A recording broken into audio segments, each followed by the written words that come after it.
Ako si Kenneth, ang may hawak ng manibela. Say 5, let's go! At siya ang aking official back ride na si Eloisa.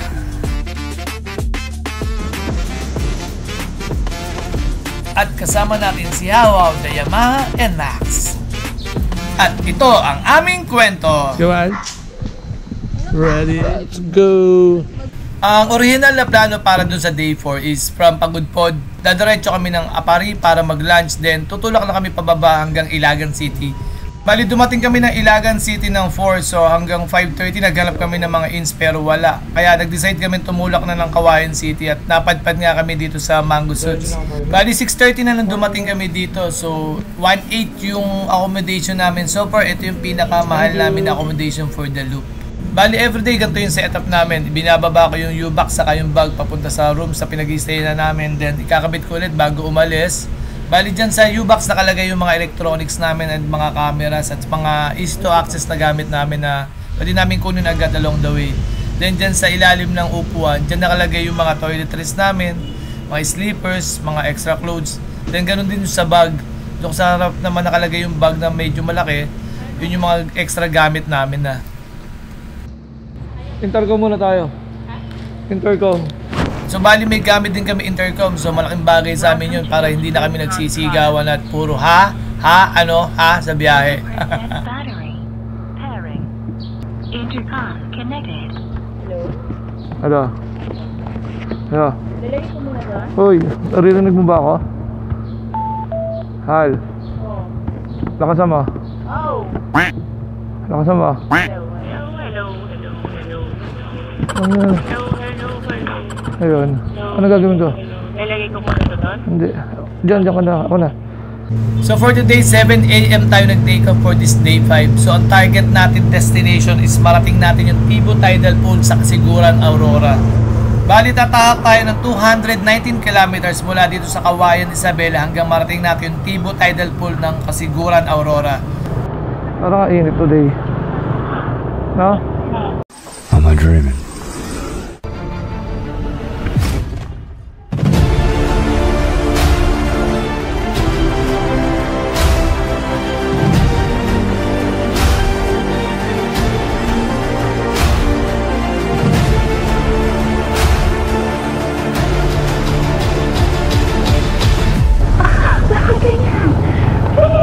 Bakit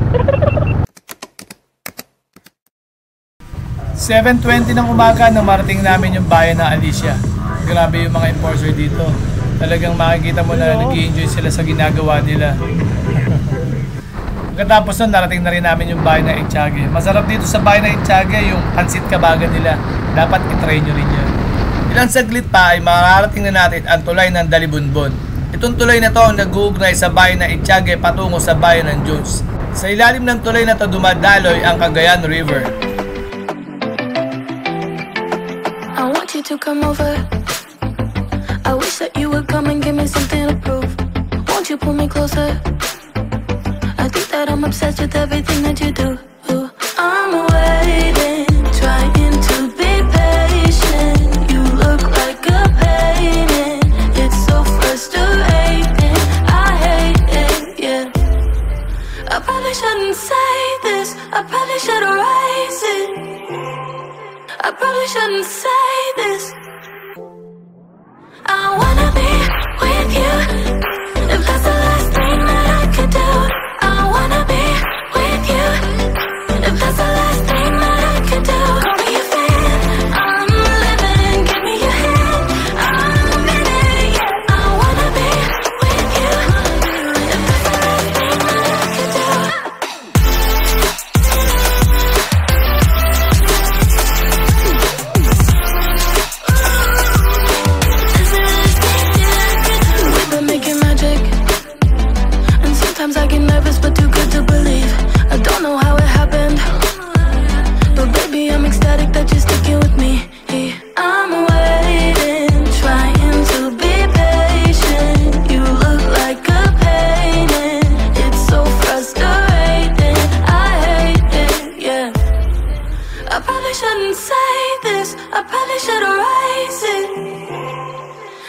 probably shouldn't say this. I wanna be Lapoy natin lang school hapon. Saan pa galing to? Apari? Ha? Sold? At pagkatapos nating makapagmerienda ay babaybay na natin Thank you ang po. Cordon Aurora Road. Pwede ka na? 65 kilometers to na palikulikong kalsada patungo sa boundary ng Kasiguran at Baler, Aurora. Sold, Val? Ha? Sold? Oo. Nakatawid gutom? Hindi naman puto, pero naantok na tayo kakanina tayo. Ay, inaantok ka ngayon. Hindi ka na inaantok. Wala pa tayo sugar, kaya... Okay. Let's go, let's go! Eh, takbong turista lang tayo, ha? Ah, gantong-ganto yung ano, ah. Skyline, sa Burgos, tayo lang at tao, ah. Maganda naman saan. Ha? Maganda naman saan. Dito? Doon. Ano maganda? Dito, doon? Dito, mga tao naman. Ha? Rap road. Oh, shit! This way to the rap road. Nakalagay? Hindi nga. Okay. So, ba't may lalagay na this way to the rough food? Nananakot ka. Sana sinabi mo na lang. May ano mo. GoPro? GoPro? This way to the rap road. Sira ulo kayo. Oh, ha? Welcome to Aurora Province. Parang mas mo dito. Saan? Dito? Yung sinasabi kanina. Anong lugar na? Dinajawa na. Tapos doon? Dito, Pabaler. Okay. Kuya, may CR kayo? Gusto mo kumain? Ayun, may mga restaurant. Okay, dami pala. Eksakto alas 11 na ng umaga na marating namin ang bayan ng Dipakulaw, Aurora. Dito na namin napagpasyang magpahinga at kumain ng pananghalian bago tumulak patungo sa bayan ng Kasiguran, Aurora. Welcome, Barangay Dalungan, Aurora. Dalungan. This way to Kasiguran, Dalasag. Dilasag. Wala man lang tayong pagkain talaga. Hagi ka, ha? Ayun, ano? Tinapay man lang. Eh, chichirya. Dilata. Ano ba? Big boy. Kahit tanghaling tapat na, umaasa pa rin ako may madadaan naman lang talipapa para makabili ng mailuluto namin. Sa kuyang nasa Kasiguran pa lang tayo. Kasapsapan. So 1 hour 15 minutes. Just in case walang pagkain, yun ang kainin lang natin chichirya. Tara, saka tubig, bumili ng tubig. May makakainan ba doon? Ano mo? May nagluluto? Paluto, wala. Sabi kasi nila, kung sa lahat unang food, wala daw. Walang ano, lutuan? Oo. Pero may... Hindi, walang kainan. Eh di magdadala tayo ano? Lutong biga, lutong kanin. Diba? Oo. Bili ka 3 rice, gano'n. Oo. Tapos, ano, mag-iihaw tayo ng isda, gano'n. Kung may Pwede, ihaw. oo. Kung may ihawan. For sure, meron yun. At dito sa bayan ng Kasiguran, matatagpuan ang Nuestra Señora de la Ermita. Pinaniniwalaan ng mga lokal na ito ang nagdiligtas sa kanila sa kahit anumang dilubyo o malalakas na bagyong parating sa bayan. Look at this, di ba? Oo. Para tayo nasa go-kart area lang, oh. Bukas ka na ba? Oo, GoPro ko. Ganda, di ba? Ito, paliparan pa kita eh. Ayun na, 44 minutes pa eh. Alas-dos na tayo na andun.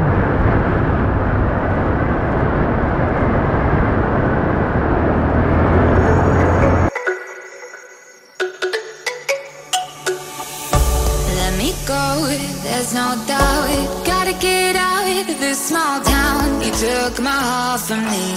Now you're everywhere I see.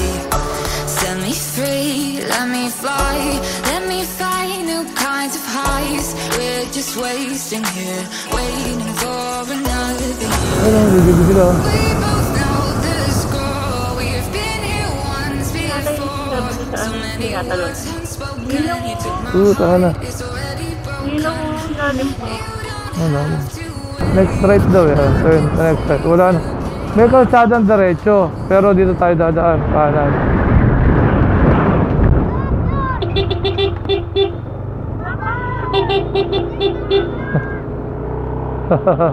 Pop-up daw, pop-up. Ayun o, yung tinatanong. Okay. Yun lang, wala tayong nadaanan talibaba. Mga 3 minutes away na lang to, ano? Pagtsagaan natin ang dilata. JNK Mini Grocery.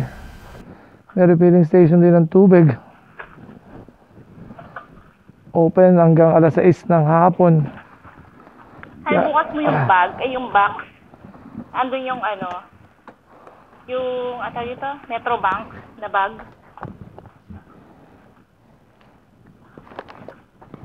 Huwag mong galawin, baka tumambay yung motor, ha? Kailanganan. Bukas sa ilaw mo. Binuksan ko kasi na. Oh.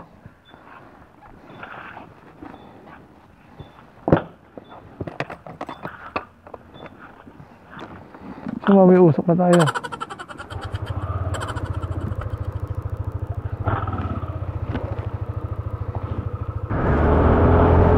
Anong lugar yung pupunta natin? Ano pangalan? Paradiso. Ha? Paradiso, di kasi nera. Hindi.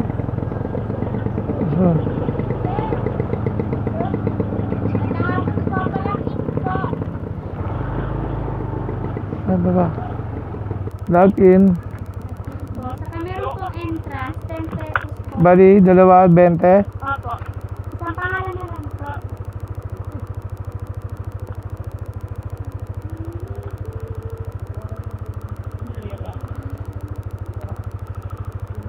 Bente isa. 20, dalawa. Huwag ka na magsulat eh. Salamat. So merong environmental fee na 10 pesos per box. Environmental yan, Al. Buhangin. Buhangin. Ingay nito ah. Oh, hawak mo nga ito. Tok. Oh, nawala. Kala ko may maingay dun sa motor eh. Sakto pala yung pakarwash natin eh. Welcome. Saan to? Paradiso yan. Kasi kasiguro, 2. May 1 pa siguro. Oo, banda dulo. Ayun o, doon pa yung isa. Ito yung 2. Ito campsite yata to, mga campsite. Kaya lang yung harapan niya, parang mabato, no, Hal? Lobat. No type. Ayun pa yun eh, doon sa may tidal pool, doon sa may batong malaki. Ay, nasa dulo pa. Asan? Nasa dulo pa. Dulo ng mapa? Ayun pa, oh. Ayun, doon. Malayo pa. Oh. Papupuntahan din natin. Yun, ito yung tidal pool, diba? Kaya, doon yung pupuntahan natin, katabi. Oo. Ano lang to, camping area. Wala naman dito ano. Lahat? Meron pala dito ano. May mga rooms. May mga CR rooms, di ba? Kaya lang, malayo pa nga doon. Oo. Okay. Kahit sa Trialan Low tayo diyan. May mga habong na rin ang ano para kung saan ka magka-camping ngayon, naka-ready na, ano? Camping area. Ay, dako. Asa yung tidal pool? Ayun, sa bato. Sa haba ng coastline na to na mayroong pino at napakaputing buhangin naman talaga. Hindi ka ba pwede basta-basta mag-swimming? Kasi nga napakalalakas ng alon dito. Pinagbabawalan ng lahat. Pwede lang makapag-swimming doon sa Tibo Tidal Pool dahil banayad lang ang alon na humahampas doon. Kaya ang plano namin mag-inquire sa resort na malapit doon sa Tibo Tidal Pool para makapag-swimming. Kaya lang, 2.5 ang cottage sila na kubo, walang kuryente rito, walang signal, so meron lang silang electric fan tapos naka-generator. Bali ang kuryente is for 5 hours yata or 6 hours lang. Ang plano pa man din namin is mag-stay dito ng isa pang araw. Bukod ngayon, dun sa the following day, kinabukasan maghapon kami. So parang over budget kami, hindi kami ubala dito. Kaya nakapag-decide kami na bumalik na lang sa downtown, doon sa Kasiguran. Kasi doon nakapag-inquire kami, may mga rooms doon na aircon, may kuryente, good for 24 hours, nasa 1,000 lang. So balak namin, ganoon na lang ang gawin, mag-swimming bukas na lang na umaga rito, tapos balik na lang ulit doon sa downtown. Bali nung pabalik na kami, nadaanan namin si Kuya. So tinanong na namin kung magkano yung cottage niya out of curiosity. Sabi niya, ang meron lang siya is tent.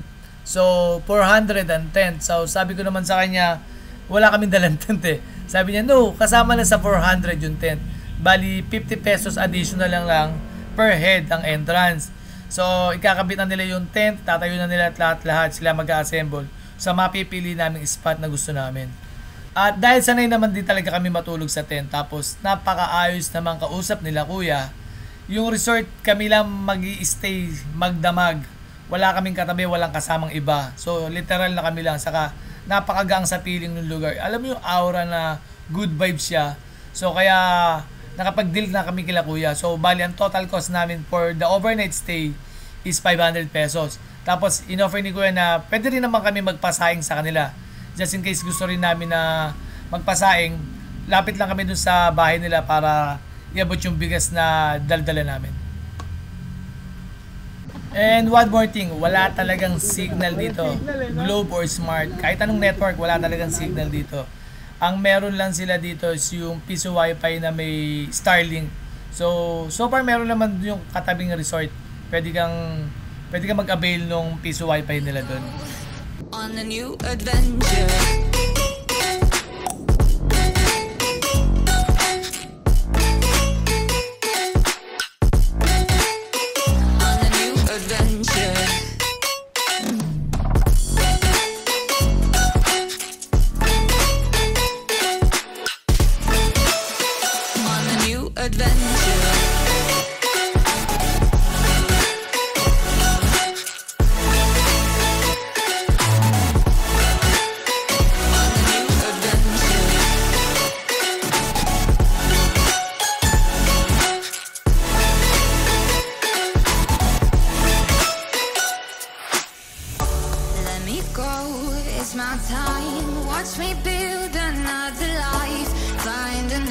Space, explore the world and find my place. Hope you find some peace of mind. Hope the night was worth your time. Threw my heart away, we won't see another day. We both know the score, we've been here once before. So many words unspoken, you took my heart, it's already broken. You don't have to